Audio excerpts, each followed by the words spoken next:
हर सुबह सूरज उगने से पहले मैं उठ जाता हूँ और अपना ब्रेकफास्ट खुद बनाकर ट्रेनिंग ग्राउंड तक जाने के लिए जब रोड पर निकलता था तब रास्ते पर कोई नहीं होता था, क्योंकि जब मैं ट्रेनिंग के लिए निकलता था तब लोग उठते भी नहीं थे। ट्रेनिंग ग्राउंड पर सबसे पहले पहुंचकर जब मैं प्रैक्टिस शुरू करता तब वहां कोई नहीं होता था, और जब सब आ जाते और शाम को प्रैक्टिस करके उनके घर चले जाने के बाद भी मैं 4-5 घंटे एक्स्ट्रा प्रैक्टिस करता था, क्योंकि मैं जो कर रहा था मुझे उस काम में बेस्ट इन द वर्ल्ड बनना था। ये वर्ड्स उस लेजेंड के हैं जिसे गॉड ऑफ बास्केटबॉल, जिसे माइकल जॉर्डन के नाम से जानते हैं। जैसे क्रिकेट में सचिन है, फुटबॉल में पेले है, डांस में माइकल जैक्सन है, उसी तरह बास्केटबॉल में अगर किसी को सबसे टॉप पे माना जाता है तो वो माइकल जॉर्डन है। चलो आज आपको उनकी लाइफ से जुड़ी मोटिवेशनल स्टोरी सुनाता हूँ। 1963 में ब्रुकलिन के स्लम्स में पैदा हुए जॉर्डन काफी गरीब परिवार से थे।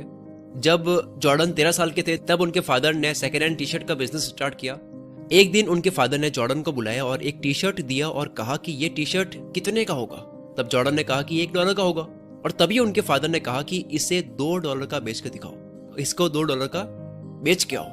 तभी जॉर्डन ने वो टी शर्ट लिया और अपने दोस्त के यहाँ गए, उस टी शर्ट को धोया, पूरा क्लीन करा और लगभग पूरे दिन मार्केट में खड़े रह के उसको $2 में बेच ही दिया। कुछ दिन बाद उनके फादर ने फिर से बुलाया, टी शर्ट दी एक और कहा कि इस बार $20 में बेचकर दिखाओ। जॉर्डन को इस बार ये थोड़ा मुश्किल लगा कि कौन यूज किए हुए टी शर्ट को $20 में खरीदेगा, लेकिन उन्होंने उनके फादर के इस ऑर्डर को डिनाई नहीं किया और अपने एक कजिन के पास जाकर टी शर्ट पर मिकी माउस और डोनाल्ड डक का कार्टून प्रिंट करवाया और टी शर्ट को बेचने के लिए अमीर बच्चों के स्कूल के बाहर खड़े हो गए।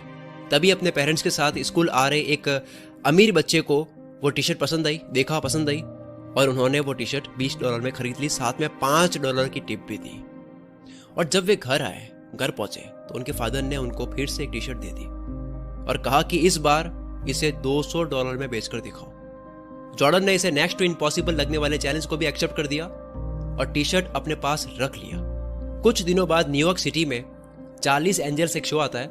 उस शो की फेमस एक्ट्रेस, जिनका फेम बहुत तगड़ा था, फरा फ्यूसेट, वो किसी कॉन्फ्रेंस के लिए आने वाली थी और उसी दिन जॉर्डन भी वहां पहुंच गए और प्रेस कॉन्फ्रेंस खत्म होने के बाद उन्होंने जैसे तैसे करके फरा फ्यूसेट का ऑटोग्राफ उस टी शर्ट पर ले लिया और अपने शहर वापस चले गए और उस टी शर्ट को नीलाम में बेचने गए।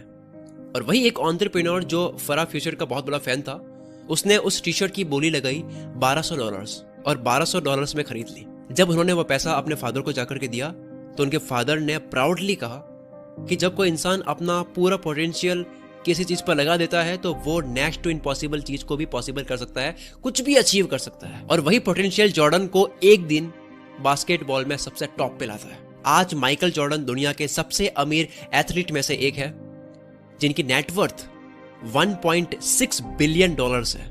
दुनिया की सबसे बड़ी sports manufacture company Naik basketball में यूज होने वाले शूज भी एयर जॉर्डन के नाम से ही बनाती है। जॉर्डन बास्केटबॉल के अब तक के सबसे महंगे खिलाड़ी हैं, क्योंकि एक स्लम झुग्गी झोपड़ी जो होती है वहां से लेकर बिलियनियर बनने के सफर के बारे में जॉर्डन कहते हैं कि कुछ लोग काम करना चाहते हैं, कुछ लोग विश करते हैं कि काम हो जाए, और कुछ लोग वो होते हैं जो काम करके दिखाते हैं।